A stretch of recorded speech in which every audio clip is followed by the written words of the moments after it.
Hey everybody out there in hockey land. I just wanted to put together a quick video of a DIY Zamboni I made from some materials that I had around the house, and went down to the store and bought a length of PVC pipe.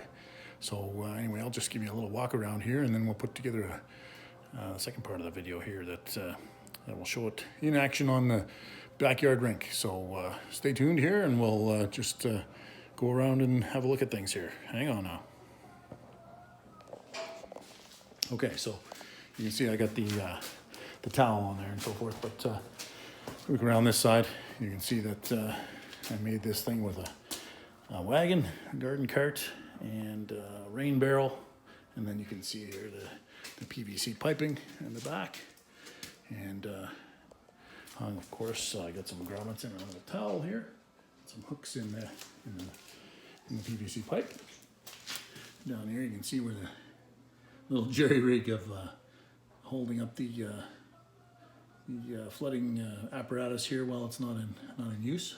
But anyways, it's as you can see, made in Canada. That's the way to go, right? Okay, so hooked up an RV pump I had, and of course a deep cycle marine battery, and this little rain barrel actually turned out really well to use in this application, so I think should probably work. Just going out to give it a try. Okay, so we're gonna wet the towel first, because that causes a problem if you don't. It just cause you to have to lift up your flooding apparatus in order to get the towel wet, and that's not good for the inline fuse there. So anyways, we'll get the towel wet with the watering can, and then we'll hit the switch for the pump, and we'll see how it works.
Seems to be working pretty good. However, you do have to go relatively slow to allow the water to come out and soak the towel.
right, so there you have it, DIY backyard Zamboni. I was inspired to do this because I just got tired of dragging the hoses out from the garage all the time, and this seems to be a pretty good solution. Thanks very much for watching, and we'll see you all again soon.